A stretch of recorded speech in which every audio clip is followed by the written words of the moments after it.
અને આજે જ સુરતમાં એક કિસ્સો હમણાં હું આવતા ન્યૂઝ ચેનલ પર જોતો હતો કે કરોડો રૂપિયા જોડે આમ આદમી પાર્ટીનો કોઈ એક દિલ્હીથી આવેલા નેતાના પીએ એનું હવાલા કૌભાંડ કંઈ પકડાયું છે. અને વિડીયોના દ્રશ્ય તમે જુઓ તો આગળ આમ મોટી ઠોકરી રૂપિયાની દેખાય છે.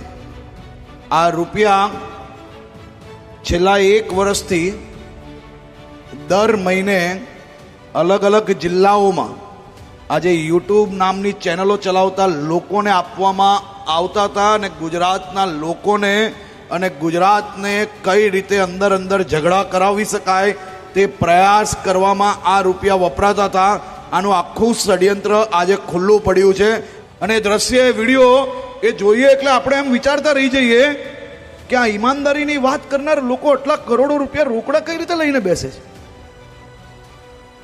ખ્યાલ આવે છે ને હું શું કહું છું?